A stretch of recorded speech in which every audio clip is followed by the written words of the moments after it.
ধুলুকগুলো ছেড়ে উপর কে যায় রে মেরাজ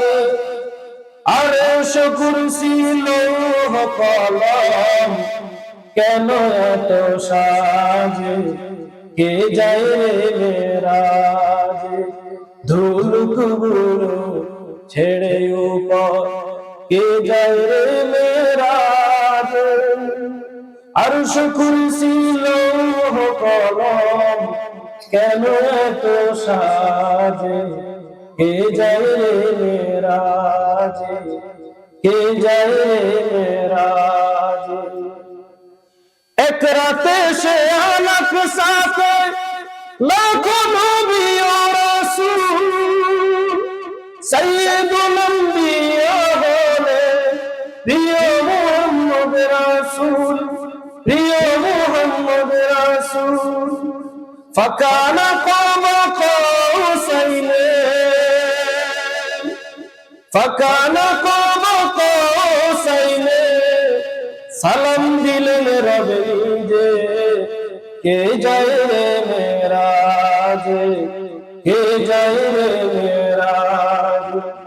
ধুলুক বুলুক ছেড়ে উপর কে যায় রে মেরাজ আরশ কুরসি লৌহ কলম কেন এত সাজে কে যায় রে মেরাজ আল্লাহু আকবার হাবিবে কিবরিয়া কে উপরে গেলে আল্লাহকে সালাম দিলেন আমরা এত দূর থেকে আল্লাহকে ডাকলে আল্লাহ কি শুনবে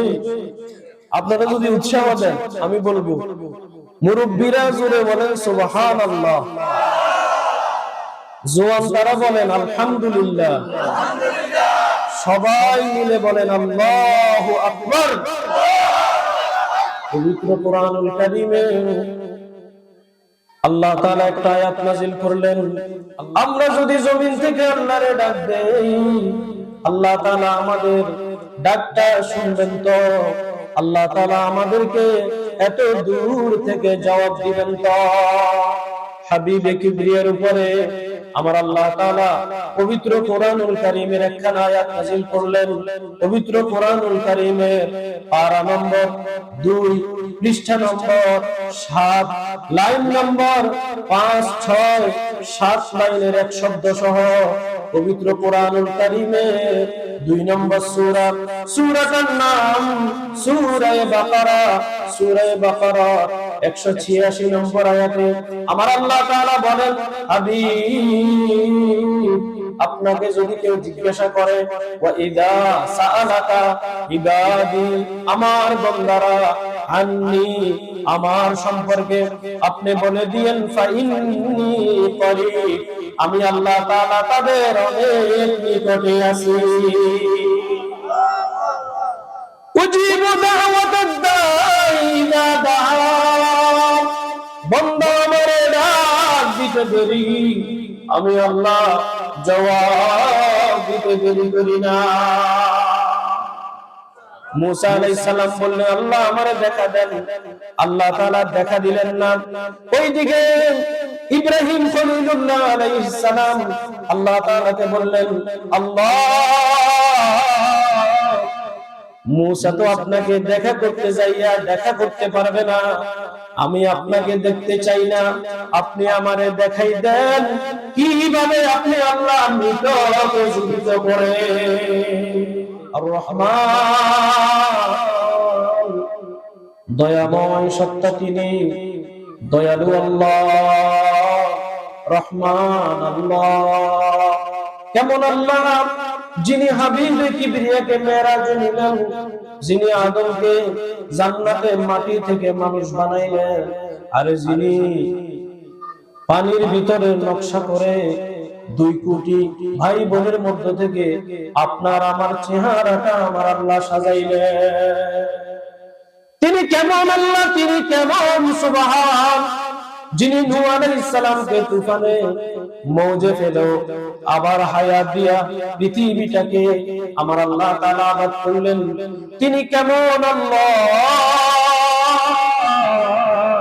যিনি ইব্রাহিমকে অগ্নিকুণ্ডলে রাইখা এসি এয়ার কন্ডিশন বানাই দিলেন। তিনি কেমন আল্লাহ, যিনি মদিনাতুল মুনাওয়ারা ইয়াসরিবকে সোনার মদিনা বানাইয়া দিলেন, তিনি কেমন আল্লাহ, মরুভূমিতে এক ইসমাইলের পায়ের আঘাত লাগার পরে জমজম কুমের পর সৌদি আরবকে স্বর্ণের রাষ্ট্র বানাইয়া দিলেন, তিনি কেমন আল্লাহ, যেখানে 4-5 জন কোরআন তেলাওয়াত শুনতে পারত না, সেখানে 7 সমুদ্র 13 নদী পাড়ি দেওয়াইয়া কোরআনকে বাংলাদেশের কুমিল্লা জেলা বিপাড়া রহমতপুর টাকুই বাইতুল মামুর জামে মসজিদে নিয়ে আসছে। এই সুবহান আল্লাহ, তিনি পবিত্র, তিনি আল্লাহ আমাদের সকলকে মেরাজের রজনীর কদর করার তৌফিক দান করেন বলি আমিন। তাহলে মেরাজে হাবিবে কিবরিয়া গেলেন, বাহন লয়ে গেছে, উপরে দেখা করে আসলেন, আমাদের জন্য নামাজ নিয়ে আসলেন, দোয়া নিয়ে আসলেন। হাবিবে কিবরিয়া সাইয়্যিদুল আম্বিয়া মুহাম্মদুর রাসূলুল্লাহ সাল্লাল্লাহু আলাইহি ওয়াসাল্লাম বলেন, এত যে নবীর ইমামতি আমি করছি, সব নবী তাদের দোয়াগুলা আল্লাহ তাআলার কাছে করে ফেলছে,